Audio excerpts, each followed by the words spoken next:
So yan mga kalingap, good morning. Isang mapagpalang umaga sa atin lahat. Dito tayo. Ayan ang sinasabi kong butas. Na backjob ni Kuya Nards. So ito na, meron na tayong yung wall natin. Yung pagkatapos si tatay nag-flooring na dito. Nag-flooring na yung ating garahe. Kawawa si Kuya Ruben, solo flight niya magbuhos.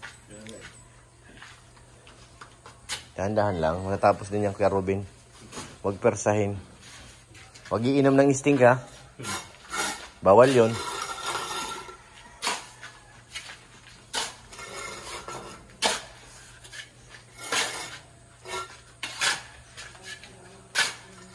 Para na po dito yan sa ating flooring. Pag na-flooringan to lahat, medyo maglilinis na tayo, no? Yung electrician pala, baka Sabado pa daw pumunta. Nausap ko si tatay kanina dun sa Rico. May gawa daw ay. Pero sige lang kasi wala pa naman bubong yung CR natin, di ba? Pag nabubungan, saka na siya mag-ano.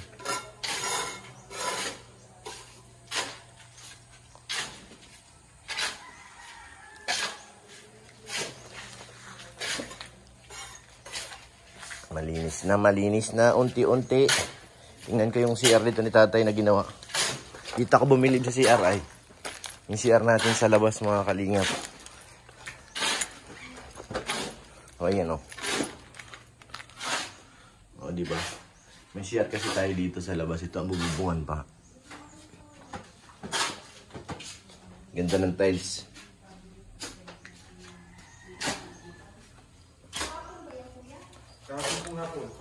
Dito sa likod meron na rin namuti na po. Namasilyahan na rin. Isang patong pa ito. Ganda na Ay, mayroon pang butas. Ayun Hindi iniwan na paano natin kay tatay yan May mga butas-butas pa pinag-ano niya ng andamyo. Pangit. Yan natin sa likod. Ayan pa Tagos pa yata. Hindi naman. Pero dapat natapalan yan Dito sa likod, wala na tong masilya. Yung gilid natin dito sa labas. Ano na lang gagawin dyan? Waterproofing. Yung pintura na ilalagay, waterproofing. Ito pala yun. Ating ibang materialis para sa dyan sa harap. Yan ang ilalagay natin dyan sa gilid. Galvanized na na tawag dito.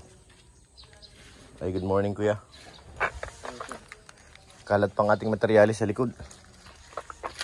Ikaw lang mag-isa?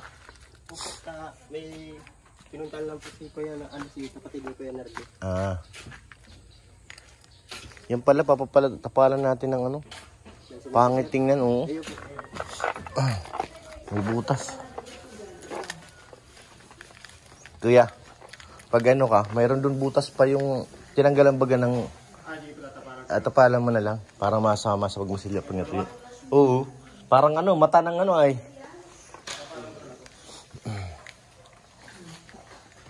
Tayo sa loob. Ano yan tayo? Saper. Tama ba yan, Sik? Kamali yan. Uy! Didikitan ko siya pure kasi Bakit? Tayong madugtungan Nasaan dugtungan? Ayan yung ganito Wala silang gumaan. Cabinet na Ano ba kung tingnan natin to. Sa puso yung nasirang goma? Ayan may drawer na siya. Kakaintindi. Tingnan natin to. Uy! Ilan yan? 1, 2, 3, 4, 5, 6. Ito yung malaki. Wow. Babalik ko yan. Kaso natabunan na yung isang pinlight niya dun. Wala daw ang goma. Malaki pala.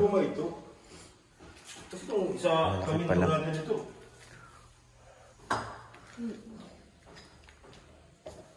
Ano natin naman ito. Wala rin guma. Guma ang kailangan para hindi tumama dyan.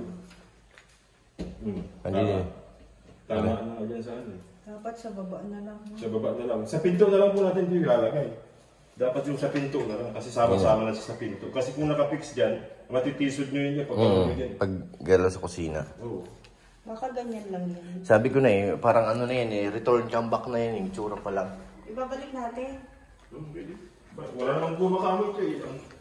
Yung gumang ano, importante dun eh.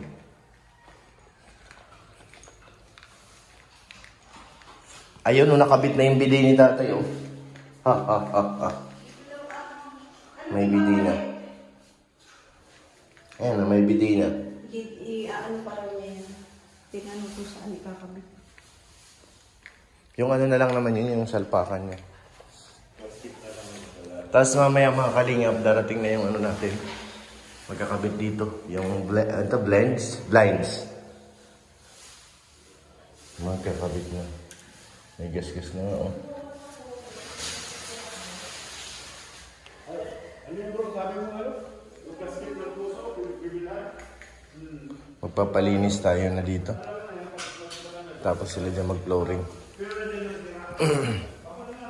Para pag may tubig na, okay na. Inayos nila kuya yung Blinds. Oh, di ba? Oh, di ba? Ang ganda na.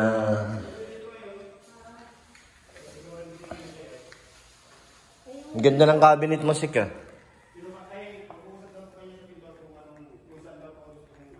Saan yung ano? Paano yung kuya? Ayan, oh. Kuya na lang ano yun.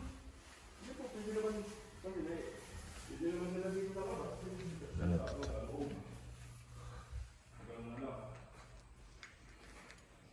Ano yun, Sik? Dito yung pinto. Paano ano? Paano bukas? Maliit lang naman yan. Kahit paloob ng palabas yan, maliit. Maliit na naman yan tayo, di ba? Maliit lang ng pinto. Hindi palabas dito sa may ano. Palabas na lang. Oo. Palabas, pwede rin. Maliit na lang eh. Kasi pag paloob, ilang pahin sa papaloob. Oh, baka hindi nga magkasya dyan yung washing mo eh. Pagpasok. Kaya nga palabas. Hindi papasok mo yung washing dyan. Parang di mag... Kasi laki ng drum. Oo, mga ganyan. Kasya. Pasok nga yung drum dyan eh. Ah, nagkasya. Kala namin yung ulan kahapon eh. Ah, nagkasahod sana. Saud sana kami. Kasi itong drum na ito. Kasya yan. Ano ko yung ano? Hindi ko alam yung ano eh. Gasket na ano. Yung bilog daw sa ano, yung pinakagitna niya. Nakagit ko yun. Hindi.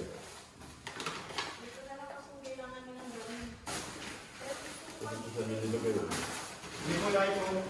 Eto kuya, pero Ben, yung mga ganito kasi kitang-kita eh, oh, yung mga ganito.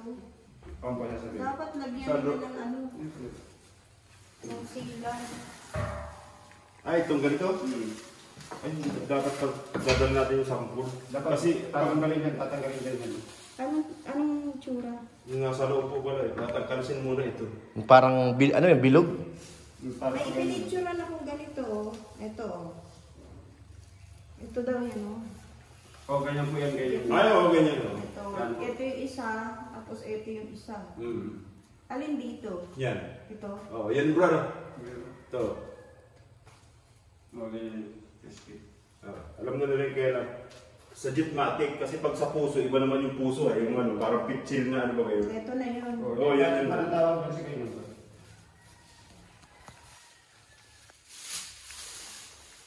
Nag-waiting na lang yan para magkaroon ng tubig. Dadating daw yun. Alin? Yung gumawa ng cabinet. Kailan?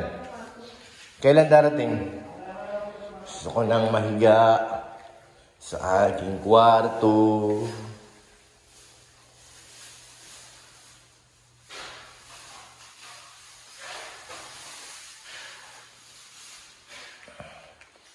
Yan yung lababo sa labas yan. Sa labas natin lalagay yan. Walang bumbilya yung isa. Siguro nalagyan yan. Meron pang sinasabi si Kuya ano eh. Ano ba yan? Ay, ito.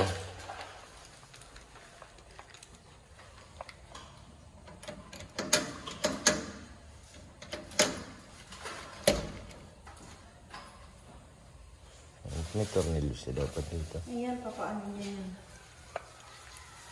Dapat to may tornilyo rin to sa ilalim eh. Para hindi ito, yun o. Nalagpot. Yan, yan. Natanggal. Ang hilig kasi nila magkabit ng hapon. Madalian. Oo, dapat ano, yung mahaba pang ano, magagawa ng maayos. Madalian palagi eh. Balik natin to. Madali siyang matanggal eh.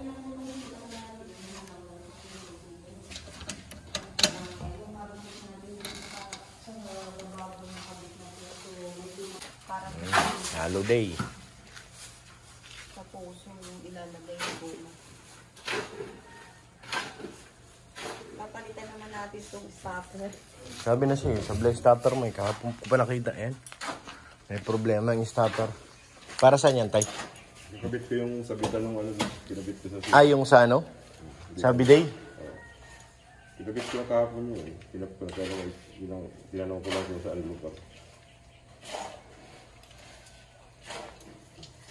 Kunti na lang, kunti na lang. Wala na akong bubunutin. Yung mesa ko dito, ano kaya? Ano muna, anong tawag dito? Invisible. Hindi nagsabi si Ate Ani kung saan makakakanbas. Gusto Nara ay. Mahal nga lang talaga ang Nara.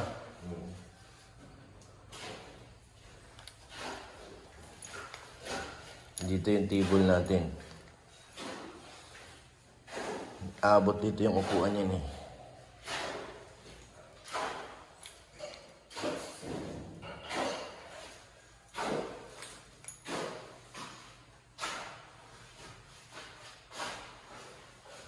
Tapos yung sopa. May nakita kami din na sopa. Merong kasi sobrang lapad. Dapat yung katamtaman lang. Para hindi rin masakop dyan. Yung ano pala mga kalingap yung papag, kinagawa na. Para dito. Lahat po ng kwarto meron na. Tapos may, may drawer. Yung ilalim.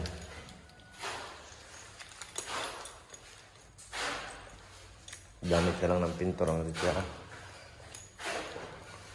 Ay, hollow blocks tayo. Meron pa tayo? Hollow blocks?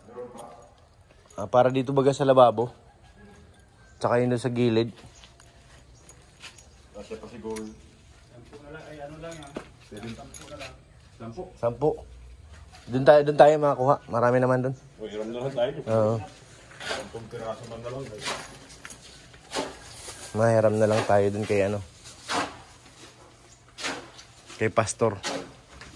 Kasi kung order tayo, may maparami pa yun eh. Nalagay kasi dito ng lababo, parang sa isang lababo. Ay, pag parang dirty kitchen na ito dito ay. Yung mga malansa dito nalilinisan bago ipasok sa loob.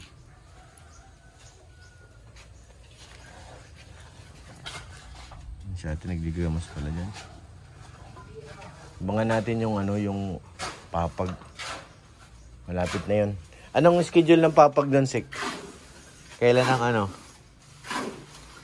aba, nagawalis. Katapusan. Katapusan yun. Baga magkatapusan kasi sabi ko baka babarnisan pa ay.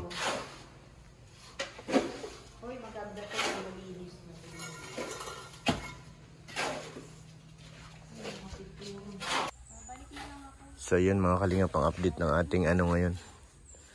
Thank you po kay Ate Ani Jaramillas. Salamat po ate. Thank you po. Yan mga salamat kay Ate Jenny. Thank you po.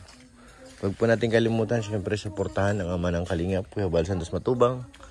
Kalingap Rab, Ate Edna Vlogs at Ma'am Jack. Para mas marami pa tayong matulungan ng mga kababayan.